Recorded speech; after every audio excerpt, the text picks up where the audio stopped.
Hey guys, Henning and Morten from FlippedNormals here.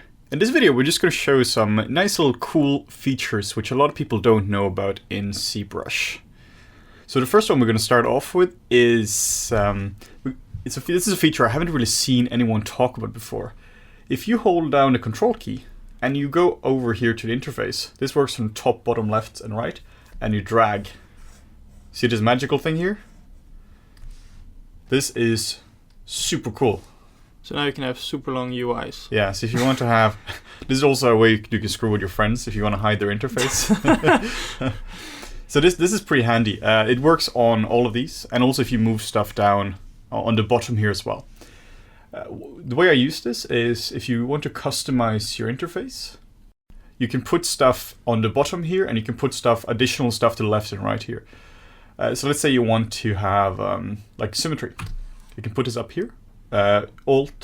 Control Alt and drag, and now you can put it all the way over here. So you can have like two separate setups here. So you can have a bunch of buttons here and have a bunch of buttons here. So instead of having to load different interfaces, you can just use the control key and just drag here to get different setups. This is also super useful if you're going between different monitors that might have different resolutions. Like sometimes if you make a custom UI, you'll see parts that are up here or down here on another monitor, and if you have a shorter, or like your monitor is not as tall, then you can just use this feature to like drag up and down to find your items. Yeah, so pretty cool stuff. Control drag to do this. Next one is when you want to have precision in ZBrush when it comes to numbers. ZBrush can be really annoying with this. Let me show you what you mean. Let's show what we're talking about here. So let's say you go under, you want to do some Dynamesh stuff here. You go into geometry, and you go to Dynamesh, and you want to change the resolution here. But you can see the numbers go up really quickly. See, but if you want precision here, let's say you want to go between 14 and 1500 here, it's incredibly hard to actually have precision. But if you hover over it, you can see now there's a nice little interface button here. And now if you drag left and right, you get far more precision here. So again, on the bottom, you do the big picture stuff, and if you go on top here, you get the fine precision here. So this doesn't work with everything in ZBrush. You can see here, this is not going to work right here. Oh, this actually does work here. Sub-projection, but it's not going to work with something like the deformers. No. There are a bunch of sliders that it doesn't work with for, ZBrush reasons. Yeah. So this, for instance, does not work. I use this specifically for Dynamesh resolution, and I use it for zero meshing. This is pretty handy right here as well, because this is where I probably want some specificity when it comes to my numbers. Next one, we're going to look at some masking options. First little tip is you can create a polygroup with a hotkey based on masking. So let's say you want the hand here to be its own separate polygroup.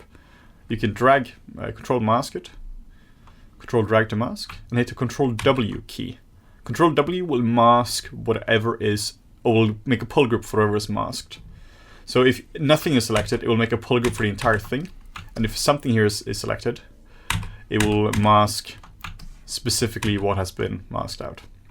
This is super useful when you're doing characters or anything where you quickly want to select something to isolate it, you can hide it, or things like that for the limbs, for example. Just quick drag around the arm, and then you can hide the arm. Yeah, I use this quite frequently. For instance, let's say you want the eyes here to have different polygroups. Also a quick little tip, if you hold down the Alt key, you can click on the subtool you want. So we can isolate this, and if you hit the Shift F key, you can see the polygroup. Let's say these are the same polygroup now, Control W. And now we can mask one of them, hit again, Control W. And now we get a separate polygroup for this one. So let's say you want to move these out independently of each other now. We can go to Brush. Let's dock this over here. And we can go to Auto Masking and set the mask for polygroups all the way up. If this is set to 0, you can see what happens.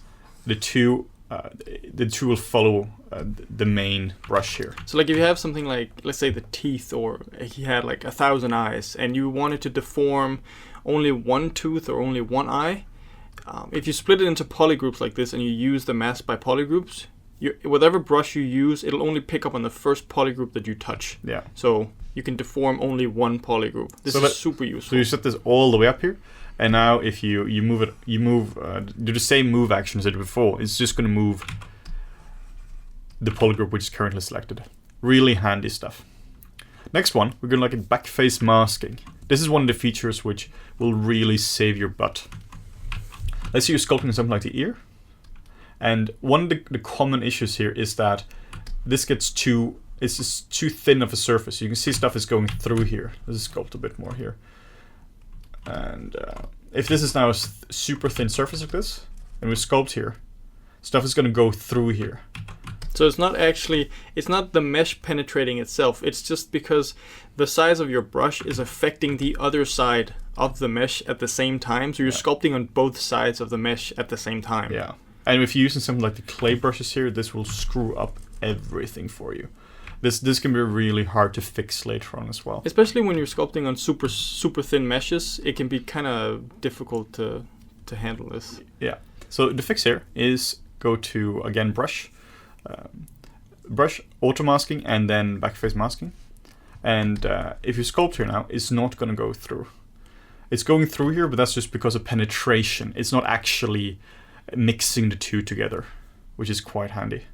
So now we can sculpt here, and there is no issue on the other side here. So this is so useful that I always put this in my custom interface. I just drag it up here on the bottom, because this is something you really want to enable when sculpting thin surfaces like this. Particularly like general areas would be like the inside of the mouth, ears, sculpting on eyes, and maybe on fingers sometimes. Yeah, it can be really good for especially in between fingers, so you don't affect the other finger while you're sculpting. Yeah. Thin eyelids, that kind of stuff. Yeah. So backface masking, super handy. Next one we're going to look at is Posable symmetry. This is a lifesaver. So let's bring up the project here, which is just a default demo soldier. Yeah, so let's pose this guy up here. We can use this using the transpose tools. Disable symmetry for this by hitting the X key. And then we can just do a nice little posing on this guy. And if you see here now that if you go to transform and we activate symmetry, this is not going to work, because you can see that if you look to the left here, the other brush is all the way up in space. But what we can do, we can use posable symmetry for this. So if you sculpt on this now, you can see that this respects the symmetry. This is really handy in quite a few cases. If you're dealing with anything which has been posed and the topology is symmetrical, this is a real lifesaver. Yeah, that's the key. It has to share like the same polygons and stuff on either side. It has to be exactly symmetrical. So this is pretty much it. This was just a quick collection of nice little ZBrush features which a lot of people don't really know about.